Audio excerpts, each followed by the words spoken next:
Hello and welcome to Maximum Disc, a show where I celebrate physical media and talk about some of the films that I own on Blu Ray and 4K Blu Ray. I'm James Adamson and I'm a co host on the Double Reel Film Podcast.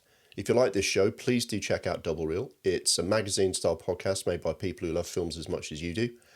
We think if you tune into any episode, you'll come away with a bunch of great recommendations of things to watch among the various topics we discuss, and it'll be much better to watch those things than just do what the algorithm tells you. But now on Maximum Disc, the reason I talk about physical media on here is because it matters. If you love a film, you care about a film, you need to own it. You can't rely on the streamers to make it available. It's not going to look and sound right unless you have it on disc. And you want to be able to watch it whenever you want. That's why we talk about this. So when I do these episodes, I talk about one film that I own. I give you a bit of background to why I came to own it, what my relationship to the film is.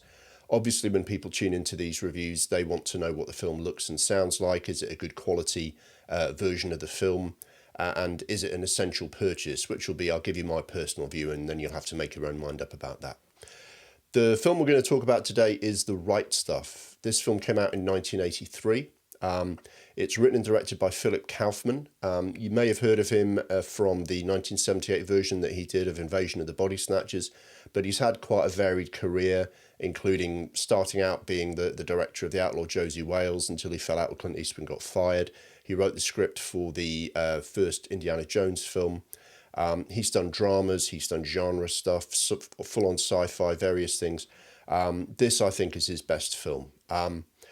The film is based on the non-fiction book by Tom Wolfe, one of those things that they call the new journalism, where although it's a non-fiction biographical story, it kind of reads like a novel, similar to something like All the President's Men, if you've read the book of that. It's got an interesting cast, none of whom were like huge names when they came out, but they very quickly became big names through the rest of the 80s. Sam Shepard, Barbara Hershey, Ed Harris, Dennis Quaid, Scott Glenn. There's a bunch of other people you'd recognise like Veronica Cartwright, Pamela Reed, Lance Henriksen. There's even a small role for Jeff Goldblum and the bass player from Spinal Tap, Harry Shearer. The cinematographer is Caleb Deschanel. I know him best for this film, but his filmography says that he also did things like The Black Stallion, The Natural, which is a very good-looking film, Mel Gibson's The Patriot, loads of other things. He's also maybe better known these days for being the father of actresses Zoe and Emily Deschanel. The sound is by a very large group of people, as you'll find when you look on IMDb entries for sound, but the named people when this film was nominated for awards were Mark Berger, Thomas Scott, Randy Tom and David McMillan. When you're talking about the sound, I don't think you can do so without also mentioning the score by Bill Conti, a composer who people will know from things like Rocky and the Karate Kid. And if you're my age, you'll remember that he also did the theme tune for the American Gladiators show. This music defines the word epic, actually, and I know that's a word I overuse and many other people overuse, but this really is kind of grand epic music that tells the story of a remarkable group of people doing remarkable things.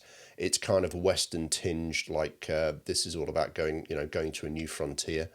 The film itself is about the space program. You may or may not be as interested in the space program as others, but this was from the breaking of the sound barrier by Chuck Yeager in 1947 through to the Mercury program in 1963, which was really the first time that the Americans made real progress putting men in space, orbiting the Earth, perfecting the rockets and the capsules, and was really the big step they took towards putting a man on the moon in 1969. In terms of awards and nominations, this film was nominated for 8 Oscars. It was nominated for loads of awards around the world, but if we stick to the Oscars, it got nominated for 8, including Best Picture, which it didn't win. It did win 4 awards, including sound effects editing, and Best Score for Bill Conti. I think it was a bit unfortunate not to win cinematography as well. As I mentioned, the film is basically about the space program, NASA and its efforts to put men on the moon, starting with Chuck Yeager and his test flights where they finally broke the speed of sound. Then other test pilots came along to that part of the world in California where they were test flying. And when the Soviets and Gagarin started to make progress in space, America sort of amped up its efforts to win the space race. And right up to the end of the Mercury program, you get this story of ambitious pilots, the PR around it, the funding that they needed, the balance between the heroism of the men taking leaps into the unknown with their family lives, with the pressure they were under to say the right thing on camera and all those kinds of things. And it really goes into detail. And it manages to be quite ironic about certain aspects of the story, but also really sort of gets across how brave it was for these people to sit on a rocket full of fuel that, had blown up 5 times before they got into it, go out into space when no one had ever done that before, and not be sure if they were going to come back alive. And as well as the space program itself, it kind of continues on the story of Chuck Yeager, who's kind of portrayed as almost kind of a modern day cowboy who is ploughing a lone furrow, flying these jets and wondering what it would have been like to go to space, even though he kind of sees them as this kind of overgrown lab monkeys. So it's got this really wonderful mix of kind of compelling detail of what went on. It's a long film, 3.5 hours or 3.25 hours. It doesn't feel it. It really gives you a good impression of what went on. I think there are some creative liberties taken, some controversy of how astronaut Gus Grissom was portrayed at times. But I think if you watch this film, I think you would come away knowing a lot more about the early years of NASA than when you started. Now, my background with the film goes back about 40 years. I used to, on occasion, take the coach from London to Sunderland. I was on the National Express Rapide, which was billed at the time as the huge step forward in luxury coach travel. Look at that beautiful machine. The perfect marriage of engineering and aesthetics, perhaps never been surpassed, not even by the rockets and planes in this film. The thing about it was it was a long journey, and the Rapide promised the kind of experience that you would never forget, which boiled down to a cup of tea and a sandwich, and they would put a video on. And when you've got a long journey like that, it's actually quite handy to have a bit of a long film to watch and keep people engrossed. I mean, I'll have had a book in my bag to read, but if someone puts a film on, I'll definitely watch that. On one of these journeys, on went The Right Stuff, and I was instantly gripped, blown away. I wouldn't say that I was the kind of person who lapped up, loads and loads of information about NASA and astronauts and putting men on the moon. I remember being interested in it. But the way this film played out just completely gripped me. I was wrapped from beginning to end. I've said the word epic once, I'll say it again. It really does tell this kind of grand tale of this huge leap that people took into the unknown. It doesn't shy away from perhaps some of the cynical motives of some of the politicians for supporting it. But and even some of the ambition of the pilots. They wanted to make a bit more money and make a name for themselves rather than just make a poor Air Force salary at quite a high risk of being killed in a test flight. So it's pretty honest about what people did and why they were doing it. But at the same time, it just tells this incredible story of how they went from absolutely nothing to putting people in space. So that made me fall in love with the film. Strange, really, that on this program I'm talking about how good is the picture reproduction on this Blu Ray? Should they do a 4K Blu Ray of it and all this kind of thing? When in fact my first experience of this was on a scratchy VHS on a TV in the corner of a coach on a motorway. It just shows the power of film, I think. But in the end, you do want to watch a film like this on the biggest possible screen, which I went to do. I'd love to find a place that's showing it on the big screen one of these days, but in the meantime, I'm just watching it on the biggest screen I can and the best reproduction I can to just relive the sheer excitement and thrill that I felt when I watched this film for the first time. So I originally bought the DVD. That was the bee's knees at one point, and I wanted to show off my new HD TV in 2009, and I thought the Right Stuff DVD would be a good way of doing that. Eventually found the Blu Ray years later and upgraded to that.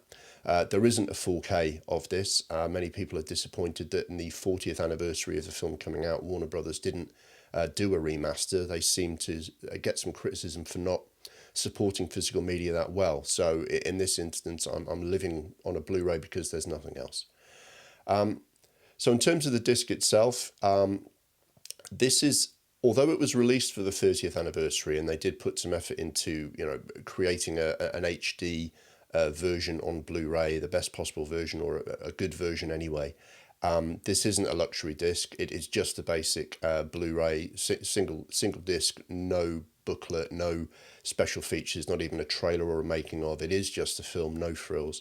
You can go out and find the 30th anniversary special edition of this, which is exactly the same film, but you do get some trailers and a 10-minute kind of making of, and a 40-page booklet with some stuff about the film.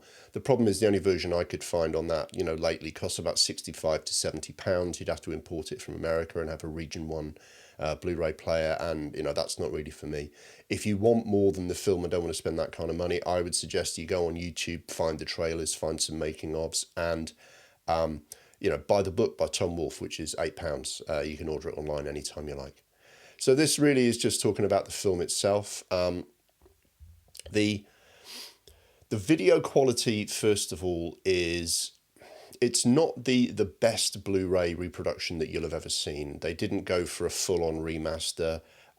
Looking up the technical details, the bit rate is 22.49 megabits per second, which is at the lower end for a standard Blu-ray, which ranges between 20 and 40. Bear in mind that the 4K bitrate these days is 80 meg and up, 80 to about 120.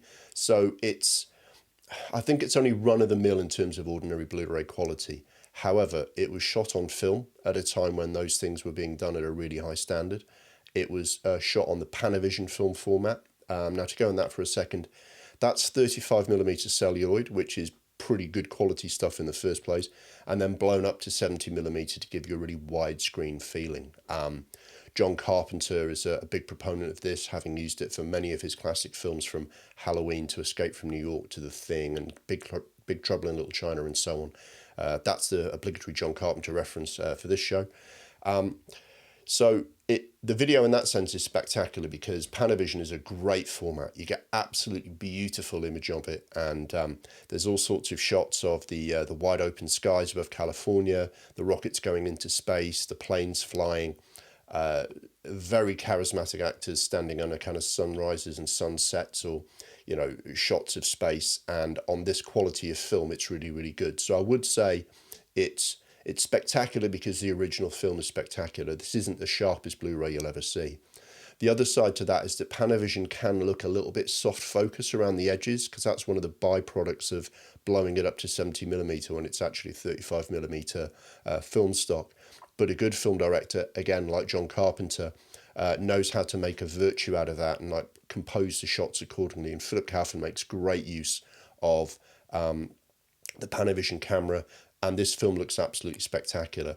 So I would say the Blu-ray is kind of up to par, but the quality of the video that Blu-ray is showing is absolutely incredible. It's really, really good. I mean, some of those big sky shots are incredible. The shots of Chuck Yeager going into the top of the stratosphere at Mach 2, the way in which the point of view shots of what supersonic flight does to a pilot's vision looks really great. There's this really dramatic scene in which they have to go down to Australia in order to communicate with John Glenn's spacecraft. John Glenn's played by Ed Harris, and they meet some Aborigines, and the Aborigines are showing an interest in the space flight itself because they see this as something of a spiritual journey as well as just a scientific one. And the shots of them lighting a fire alongside all the other people turning their lights on in Australia so that John Glenn can see the Earth, and then those lights reflected up in the space capsule, looks really incredible. There's a really famous scene at the end of this where Chuck Yeager, having initially been dismissive of the space program and the pilots just going to be sort of glorified lab monkeys, he does wonder what it would have been like, and he takes his plane up to 120,000 feet and just gets a glimpse of the stars, and his vision is blurring, and he's going it over Mach 3, and it's an incredible scene. It looks spectacular. It is one of the most beautifully shot films that you'll see. So even though this is only a kind of a standard quality Blu-ray, that the film really carries it through. There is a TV show of this, and I'm sure it's very good, but the artistry and the cinematic sensibility that Philip Kaufman brings to this is really amazing, and the video is the thing for that. In terms of sound, yeah, the sound's incredible. This is Dolby 5.1. This one's best sound and best score at the Oscars, and it did that for a reason. You've got planes flying through, you've got rockets, you've got explosions, you've got Bill Conti telling the story of spacemen going through the new frontier, while the old cowboys in their test planes Watch from Below. It's so evocative, it's so powerful. Turn it up till the windows rattle. The sound is going to be spectacular. It's absolutely everything you could possibly want. In fact, it's rarely been bettered. So in a sense, I wish they would do a 4K version of this, because then it would be even better if Warner's put some effort into a genuine remaster of this, and the sound would be even stronger. But Dolby 5.1 on a Blu-ray with a decent sound system, that'll get you there. And when those rockets take off the launch pad and send these young men into space, you'll feel every bit of it. So I certainly think the sound is that. Whether that's a recommendation of the Blu-ray disc itself, or the film, I'll give it to the film, but this is the only way to watch the film right now, unless it's showing at a cinema near you. So overall, they don't make films like this anymore. So in a sense, I would call this an essential purchase, because in 1983, they spent nearly the same budget as a Star Wars film, about the same budget as a Bond film, to tell this factual drama about the NASA space program. That's just not something that would happen nowadays. Nowadays, they would kind of understandably do it as a TV miniseries so they could get it in more detail. Nobody's going to spend that kind of money now on a cinema release, 3.25 hour epic film that doesn't have any big star names in it and tells quite a nuanced story. At the same time, it's kind of an interesting time to watch this film in a way, because it's kind of showing America at its best, with all the commentary about some of the cynicism and grandstanding politicians and, press intrusion, all the things that came with the space program. At the same time, there was a time when people in that part of the world bravely went where, to coin a phrase, no one had gone before, out into space, didn't know if they were going to come back alive, and without too many plot spoilers, some of them didn't, and did so because they thought it would be exciting, but also they thought, we've got to go to space. It's right there, and we've got to do it. And this film just gives you such an amazing account of that. The storytelling is incredible. The quality of the filmmaking is incredible. And look, if you're a boy and you like planes and jets and going fast and things catching fire in the sky, this is just the best version of that. But it's a really good story, and I think you'll learn a lot from watching it. And, if you haven't heard of The Right Stuff, go out and watch it right away. If you can stream it, and then you'll believe me that it's worth buying on Blu-ray, and you can buy it for about £8 on Amazon. So I can't think of a single reason why you wouldn't want to buy this. It's not the greatest disc anyone's ever made, and I really would like them to see if they could do a proper version of it, a real 4K restoration, bring it out on the highest possible resolution. We've missed the 40th anniversary. Are they going to do it? I don't know, 45 years maybe, 50? God, I don't know. That's just seems like a long time away. But I really would love to see this come out in the best possible resolution. But for now, God, this will do. It's bloody beautiful. It's a beautiful film. It's a thrilling film that you just don't see getting made anymore. And I could probably sit and bore and bang on about it for another 3 hours. The best measure of this film is that, I rewatched this recently because I wanted to see if it was, worth putting on the show, and I was pretty sure it would be. And then I turned it on again to say, okay, let me just look at a couple of scenes so I can remind myself what the shots of space look like. Let me remind myself what the test flight sequences look like. And I ended up just watching the whole bloody thing, all 3 hours of it, because how can you not? So I can't think of a better endorsement for this film. Go out and get it. Go out and watch it. You'll absolutely love it. So that's The Right Stuff on Blu-ray, available now. I hope you got what you needed from this review. If so, check out some of the episodes we've done. And if you enjoy the show, once again, please do check out Double Reel. Ways to find the podcast and our socials will be up on the screen in a moment. And until next time, we will see you right here on Maximum Disc. The Maximum Disc YouTube channel is brought to you by Double Reel, the monthly magazine podcast for the discerning film nerd. If you like our celebration of physical media, please check out the podcast for more chat about the films we love and hate.